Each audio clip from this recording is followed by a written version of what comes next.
Hello everyone, welcome to efforts. This is me Mitali Singh, your BEd guide.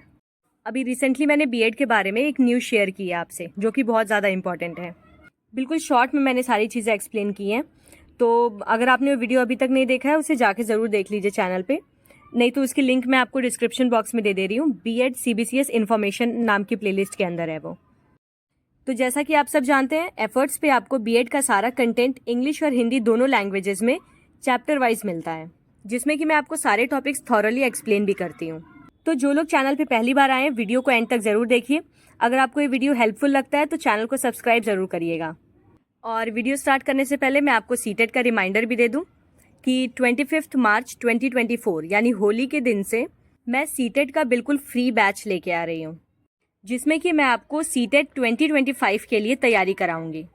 25 मार्च से आप सब मेरे साथ अपने बीएड और सीटेट दोनों की तैयारी एक साथ कर सकते हैं। Okay, now let's come to the topic. आज हम पढ़ने जा रहे हैं बीएड सेकेंड सेमेस्टर का पहला पेपर, यानी edu BEd 106 106 school management and leadership.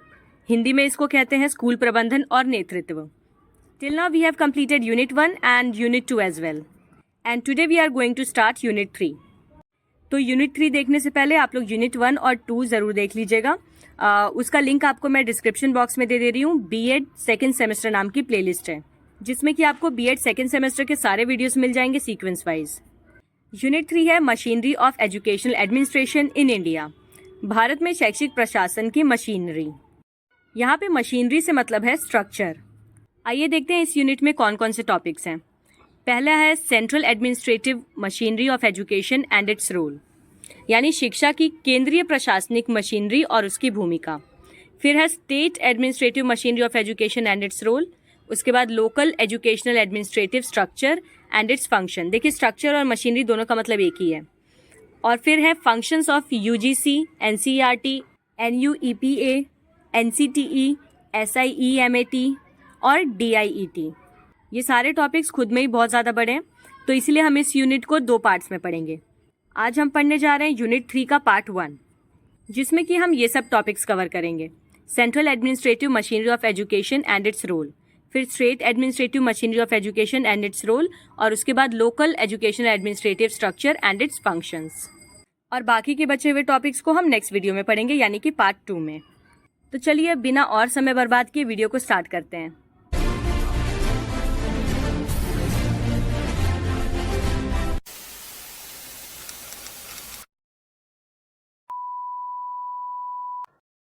Topic start करने से पहले मैं आपको बता दूं कि हमें बेसिकली इस पूरे यूनिट में क्या पढ़ना है कि अलग अलग लेवल पे जितने भी एजुकेशनल एडमिनिस्ट्रेशंस हैं उनके क्या फंक्शंस होते हैं।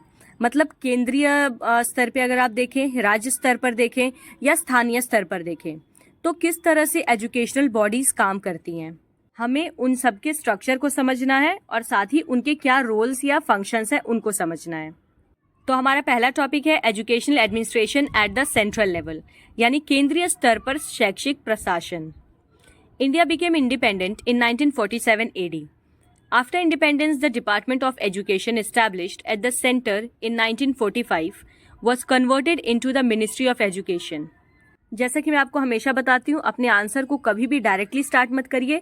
पहले थोड़ा सा इंट्रोडक्शन दीजिए उसके बारे में, उसका हिस्टोरिकल बैकग्राउंड बताइए और फिर अपने मेन आंसर पे आइए। In 1957 AD, scientific research was further linked with the Ministry of Education. In 1958 AD, this ministry was divided into 2 parts, Ministry of Education and Ministry of Scientific Research and Cultural Affairs. जैसा कि हमें पता है कि 1947 यानी कि 1947 में हमारा भारत स्वतंत्र हुआ था।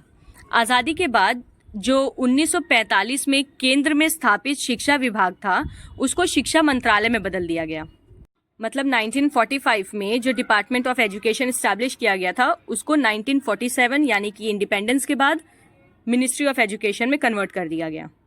और फिर 1957 में वैज्ञानिक अनुसंधान को भी इस मिनिस्ट्री ऑफ एजुकेशन से यानी शिक्षा मंत्रालय से जोड़ दिया गया।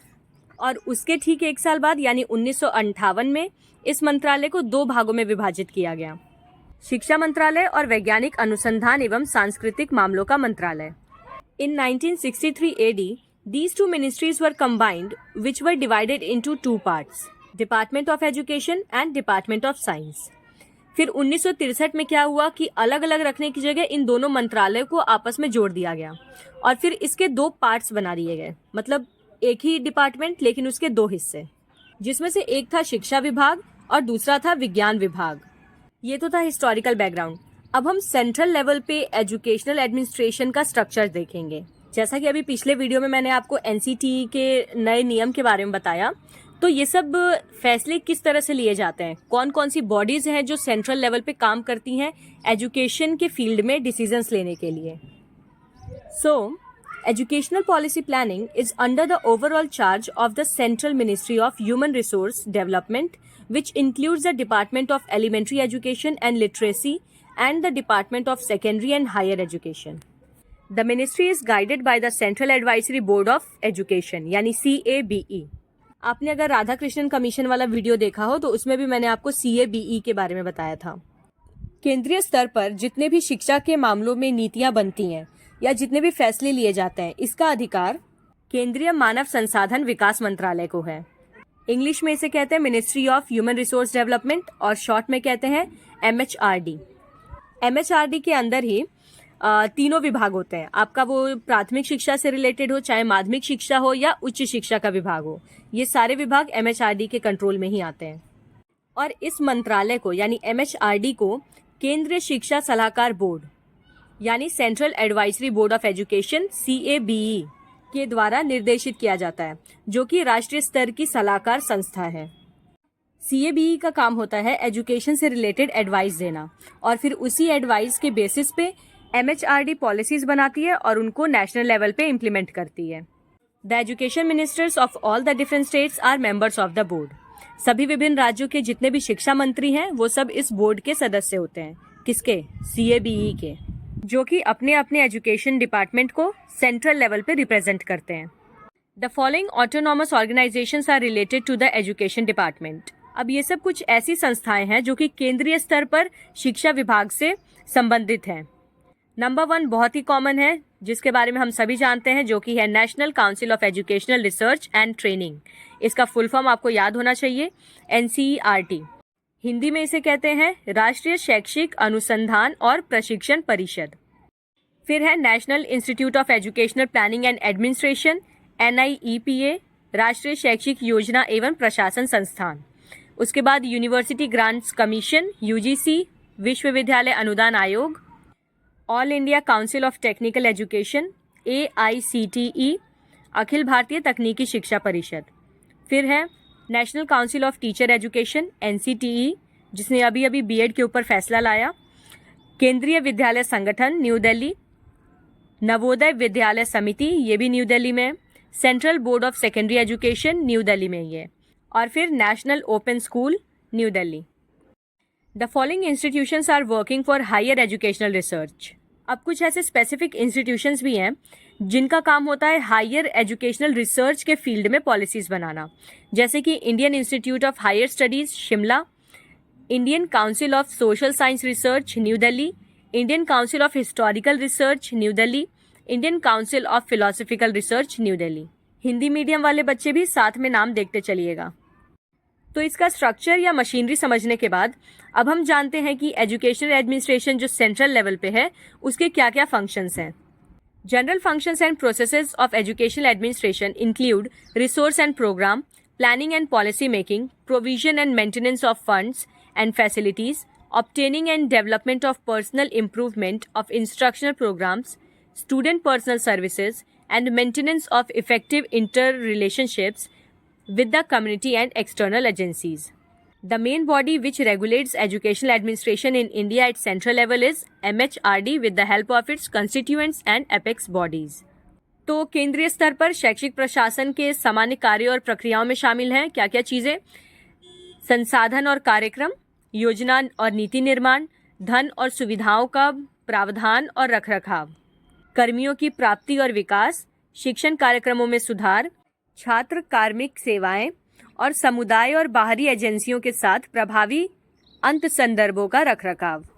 केंद्रीय स्तर पर भारत में शैक्षिक प्रशासन को नियंत्रित करने वाली मुख्य संस्था है MHRD और ये अपने घटकों और शीर्ष निकायों की मदद से काम करती है। मतलब अभी मैंने जितने भी फंक्शंस बताई, इन सारे कामों को MHRD करती है। फिर है stating the specific purpose and mission of education in general end of institutions in particular. सामान्य रूप से और विशेष रूप से संस्थानों की शिक्षा के विशिष्ट उद्देश्य और मिशन को बताती है। यानी CABE सेंट्रल लेवल पे ये डिसाइड करती है कि एजुकेशन के क्या गोल्स होने चाहिए, उसका क्या मिशन होना चाहिए। Ensuring that work is productive by nurturing human resources to be productive in their actions। मानव संसाधनों को उनके कार्यों में उत्पादक बनाने के लिए पोषण देकर यह सुनिश्चित करना कि ये कार्य उत्पादक हो रहे हैं या नहीं। मतलब जो मिशन है या जो गोल है उसको अचीव करने के लिए ह्यूमन रिसोर्सेज सही तरह से काम कर रहे हैं या नहीं, और जितने भी ह्यूमन रिसोर्सेज अवेलेबल हैं, यानी शिक्षा के कार्य में जितने भी लोग जुड़े हुए हैं, उन सब की डेवलपमेंट के लिए भी काम करती है MHRD। Designing and maintaining an environment in which individuals work together in groups efficiently to accomplish set goals। एक ऐसे वातावरण को तैयार करना और उसे बनाए रखना जिसमें कि सभी लोग अपने निर्धारित लक्ष्यों को पूरा करने के लिए या कुशलता पूर्वक पूरा करने के लिए समूह में एक साथ मिलकर काम करें, मतलब कॉपरेशन के साथ, कोलैबोरेशन के साथ। अब आते हैं educational administration at the state level, यानी केंद्रीय के बाद अब बारी है राज्य स्तर पर शैक्षिक प्रशासन के बारे में जानने की।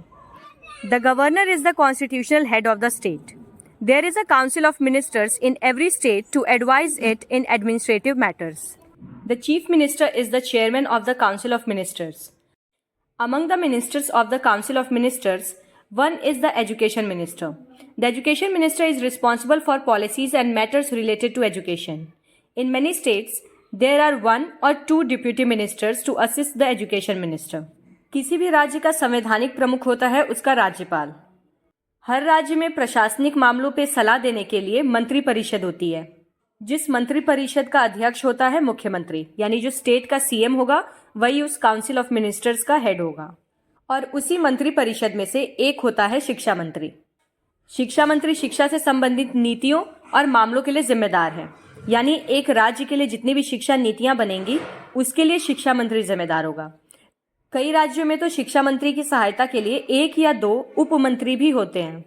फॉर एग्जाम्पल यूपी के CM हैं योगी आदित्यनाथ, जिनके अंडर कई सारे मंत्री अलग अलग पोस्ट पे काम करते हैं, और इन्हीं मंत्रियों में से एजुकेशन के हर डिपार्टमेंट में होते हैं शिक्षा मंत्री। Education department officials work at 3 levels. These levels are directorate level, regional level and district level. State level पे जो शिक्षा विभाग के अधिकारी होते हैं वो 3 स्तरों पे काम करते हैं: निदेशालय स्तर, क्षेत्रीय स्तर और जिला स्तर। In some states there is another level known as the block level. Thus, education administration in the state operates at the following levels. इन 3 स्तरों के अलावा कुछ राज्यों में एक और स्तर होता है जिसको कहते हैं ब्लॉक स्तर। तो इस प्रकार से शिक्षा प्रशासन निम्नलिखित स्तरों पर संचालित होता है किसी भी राज्य में। सबसे हाईएस्ट लेवल पे होता है मिनिस्टर ऑफ एजुकेशन, यानी शिक्षा मंत्री। उसके अंडर काम करता है डिप्यूटी एजुकेशन मिनिस्टर, उप शिक्षा मंत्री, फिर एजुकेशन सेक्रेटरी, शिक्षा सचिव, जॉइंट एजुकेशन सेक्रेटरी यानी संयुक्त शिक्षा सचिव, एडिशनल एजुकेशन सेक्रेटरी, अतिरिक्त शिक्षा सचिव, एजुकेशन डिप्यूटी सेक्रेटरी जनरल, शिक्षा उप सचिव महासचिव, एजुकेशन डायरेक्टर और डायरेक्टर, शिक्षा निदेशक या संचालक, deputy director and joint director, उप संचालक व सह संचालक, रीजनल एजुकेशन डायरेक्टर, क्षेत्रीय शिक्षा संचालक, डिस्ट्रिक्ट स्कूल इंस्पेक्टर, जिला विद्यालय निरीक्षक, एडिशनल डिस्ट्रिक्ट V इंस्पेक्टर, अतिरिक्त जिला V निरीक्षक, और लास्ट है बेसिक एजुकेशन ऑफिसर। और ऐसे ही करके कई लेवल्स पे एजुकेशन डिपार्टमेंट में लोग काम करते हैं। Like the center, a Ministry of Education has been established by every state. यानी केंद्र की तरह ही हर एक राज्य द्वारा भी शिक्षा मंत्रालय स्थापित किया गया है। There are many departments in the ministry which are under many officials. और इन मंत्रालयों में अनेक विभाग हैं जो कि अनेक पदाधिकारियों के अधीन हैं। Every level of education is conducted by separate operators.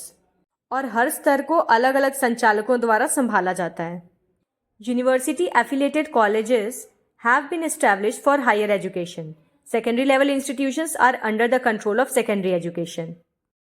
उच्च शिक्षा के लिए विश्वविद्यालय संबंधी कॉलेजों की स्थापना की गई है और माध्यमिक स्तर की शिक्षा के लिए उनको माध्यमिक शिक्षा संचालकों द्वारा ही संचालित किया जाता है। मतलब स्टेट में प्राइमरी लेवल को अलग डिपार्टमेंट संभालता है, सेकेंडरी लेवल के लिए अलग डिपार्टमेंट है, हायर लेवल के लिए अलग डिपार्टमेंट है।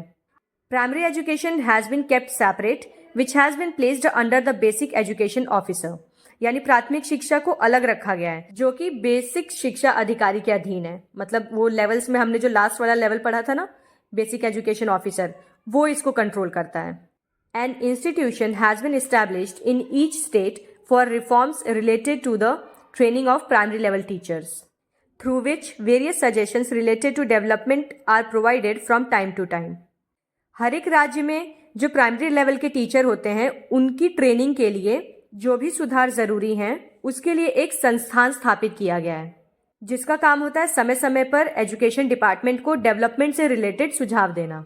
Now let's see functions of educational administration at the state level. राज्य स्तर पर शैक्षिक प्रशासन के कार्य। State governments manage the state's educational system, including schools and universities. They formulate and implement educational policies, ensuring access to quality education for all. जितनी भी राज्य सरकारें हैं वो स्कूलों और विश्वविद्यालयों सहित राज्य की शैक्षिक प्रणाली का प्रबंधन करती हैं। मतलब किसी राज्य में जितने भी स्कूल हैं या कॉलेजेस हैं या यूनिवर्सिटीज़ हैं उनको उस पर्टिकुलर स्टेट की एजुकेशनल मिनिस्ट्रीज ही चलाती हैं। साथ ही ये मिनिस्ट्री सभी के लिए गुणवत्तापूर्ण शिक्षा तक पहुंच सुनिश्चित करते हुए शैक्षिक नीतियां बनाती हैं और उनको लागू भी करती हैं। मतलब इनका एम रहता है कि सबको क्वालिटी एजुकेशन मिले। Education ministry. The highest authority of education at the state level is the minister of education appointed by the chief minister of a state and is duly elected as the representative of the people. He is accountable to the legislature.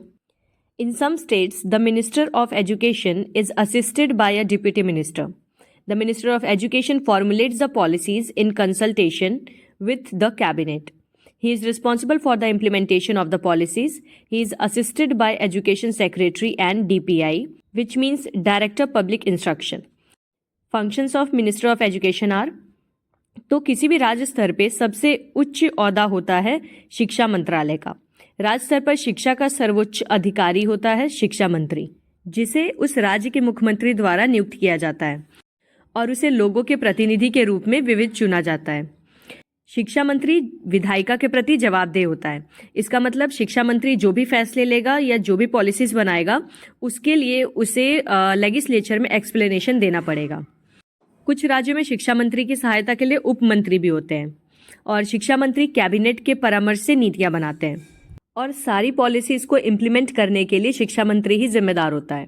शिक्षा मंत्री को शिक्षा सचिव और DPI के द्वारा सहायता प्रदान की जाती है।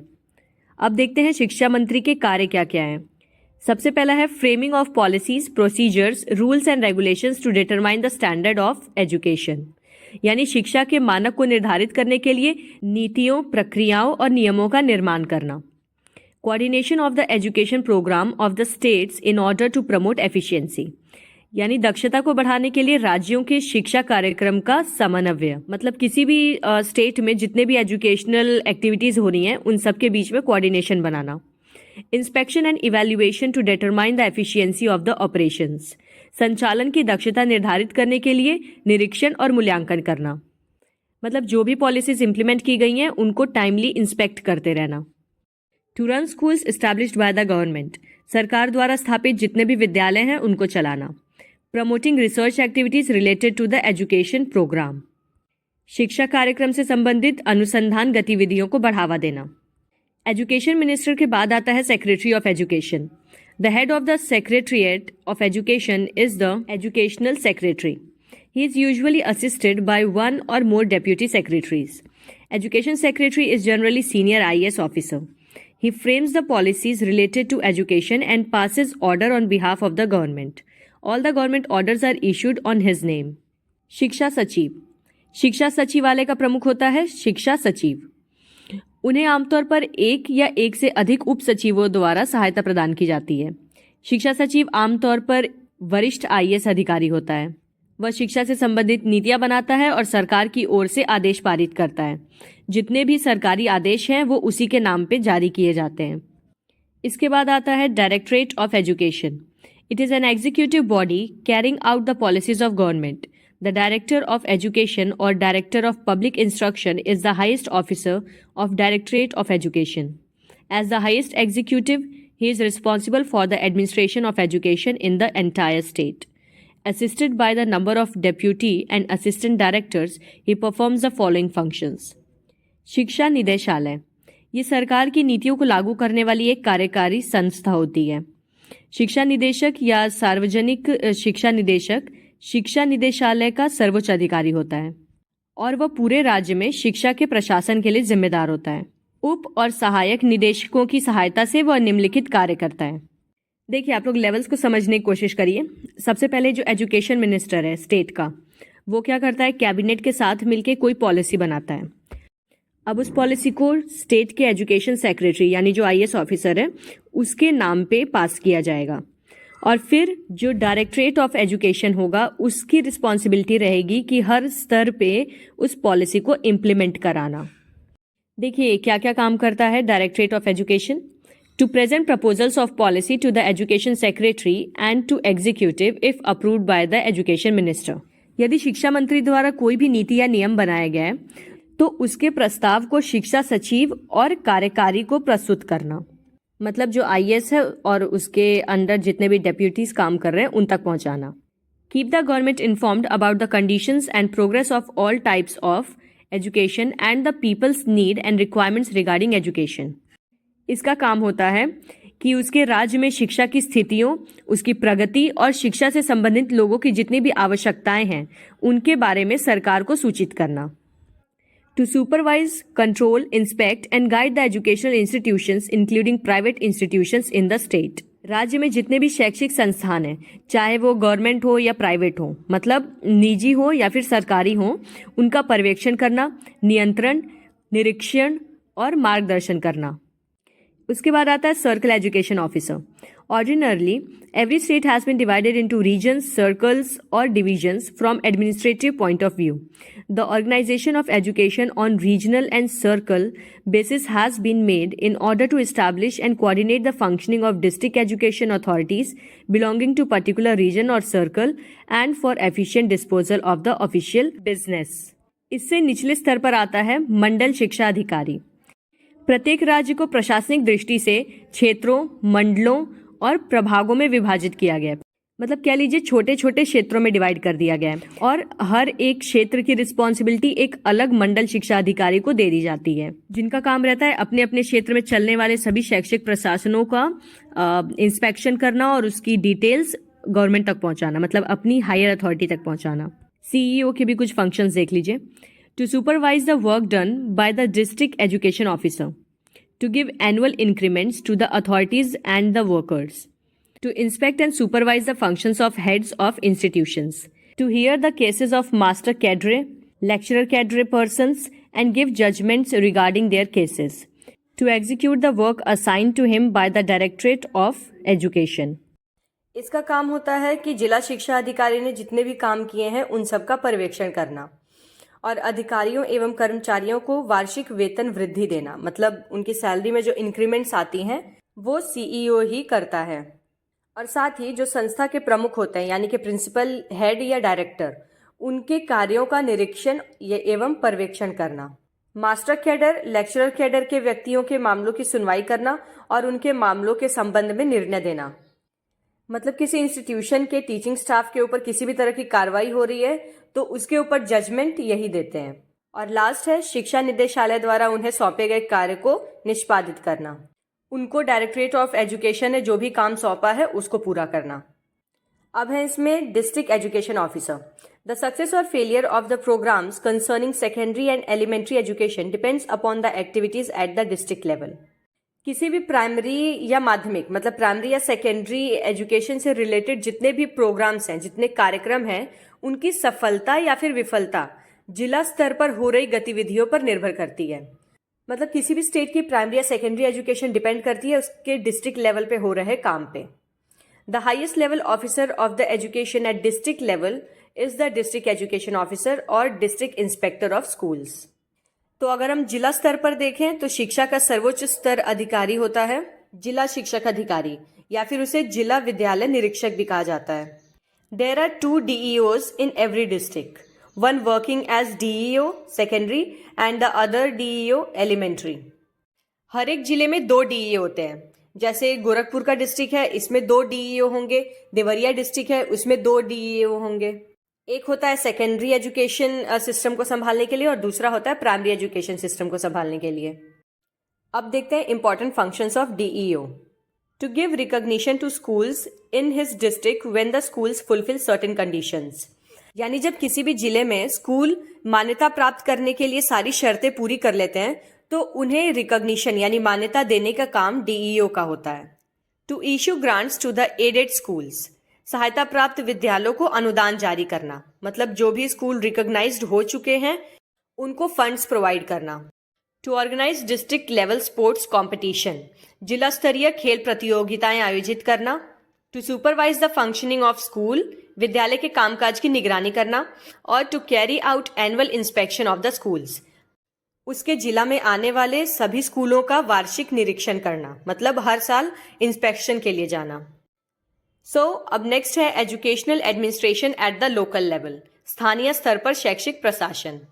The role of local authorities focuses on educational management mainly through education councils. जो भी स्थानीय अधिकारी हैं उनकी भूमिका मुख्य रूप से शिक्षा परिषदों के माध्यम से शैक्षिक प्रबंधन पर केंद्रित होती है। Regional educational authorities assign to municipalities the exercise of functions in areas that directly affect their interest. क्षेत्रीय शैक्षिक प्राधिकरण नगर पालिकाओं को उन क्षेत्रों में कार्य करने का कार्य सौंपते हैं जो सीधे उनके हितों को प्रभावित करते हों। मतलब लोकल लेवल पे क्या होता है कि जो काउंसिल रहती है एजुकेशन की, वो म्यूनिसिपैलिटीज को काम दे देती है। जैसा कि आपको पता होगा, हर म्यूनिसिपैलिटी का अपना अलग एरिया होता है, जिस पर्टिकुलर एरिया के अंदर ही वो काम करती है। तो उनके एरिया के एजुकेशन डिपार्टमेंट को संभालने की जिम्मेदारी भी उस पर्टिकुलर म्यूनिसिपैलिटी की होती है। Therefore, local authorities do not have the status of educational administration, although they participate in the educational management carried out in their territory. तो अगर हम लोकल लेवल पे देखें तो जितने भी स्थानीय अधिकारी हैं उनको शैक्षिक प्रशासन का दर्जा प्राप्त नहीं होता, लेकिन वे अपने क्षेत्र के किए जाने वाले शैक्षिक प्रबंधन में भाग जरूर लेते हैं। मतलब जैसा कि हमने सेंट्रल लेवल पे मिनिस्टर्स के बारे में पढ़ा, फिर हमने स्टेट लेवल पे ऑफिसर्स के बारे में पढ़ा, तो लोकल लेवल पे किसी तरह का कोई अधिकारी नहीं होता है। जो म्यूनिसिपैलिटी है कार्यपालिका, उसी को ये काम सौंपा जाता है। जैसे मान लीजिए गोरखपुर में कूड़ा घाट का अलग इलाका है, मोहद्दीपुर का अलग इलाका है, असुरन अलग है, पैडलेगंज अलग है, तो इन सबकी म्यूनिसिपैलिटीज भी अलग हैं और इन पर्टिकुलर एरियाज में जो भी स्कूल फंक्शन में है उनकी जिम्मेदारी उनकी म्यूनिसिपैलिटी की है। In this respect, educational provision aimed at people of compulsory school age by local authorities or other public institutions, as well as any actions with educational purposes or consequences for the education of minors, must be carried out in coordination with the corresponding education administration. तो इस संबंध में स्थानीय अधिकारियों या अन्य सार्वजनिक संस्थानों द्वारा अनिवार्य स्कूली आयु के लोगों के लिए शैक्षिक प्रावधान, साथ ही नाबालिगों की शिक्षा के लिए शैक्षिक उद्देश्यों या परिणामों के साथ कोई भी कार्रवाई उससे संबंधित शिक्षा प्रशासन के समन्वय में की जानी चाहिए। अब जल्दी फंक्शंस ऑफ एजुकेशन एडमिनिस्ट्रेशन देखते हैं at local level. Municipalities assume the competencies related to the creation, building, maintenance and monitoring of those buildings for public institutions of pre-primary, primary and special education। यानी पूर्व प्राथमिक, प्राथमिक और विशेष शिक्षा के सार्वजनिक संस्थानों के लिए उन भवनों का निर्माण करना, उसका रखरखाव की जिम्मेदारी या उसकी निगरानी करना, ये सारे काम म्यूनिसिपैलिटी के होते हैं। मतलब उसके एरिया में जो भी स्कूल बन रहे हैं या बन चुके हैं उनकी देखरेख करना। The collaboration with the corresponding education authorities in obtaining the necessary site to build the new educational institutions। अगर उसके क्षेत्र में कोई नया स्कूल बनने जा रहा है तो उस शैक्षणिक संस्थान के लिए आवश्यक स्थल प्राप्त करने में यानी सही जगह ढूंढने में जो शैक्षिक अधिकारी हैं या अथॉरिटीज हैं उनकी हेल्प करना। The local bodies are the managing bodies for schools, transfers and postings of teachers, maintenance of buildings, opening of new schools, organizing literacy campaigns, etc. were some of the responsibilities of these local bodies। किसी भी local area में जितने भी schools होते हैं उनकी management की जिम्मेदारी उनकी लोकल बॉडीज की होती है यानी म्यूनिसिपैलिटीज की। तो यहाँ पे मैंने अभी आपको जितने भी टास्क बताए हैं, जैसे टीचर्स का स्थानांतरण करना मतलब ट्रांसफर करना, या भवनों का रखरखाव करना, नए स्कूल खोलना, साक्षरता अभियान आयोजित करना, इन सारी चीज़ों को आप पॉइंट वाइज लिख के भी चाहें तो इलेबोरेट कर सकते हैं अपनी लैंग्वेज में।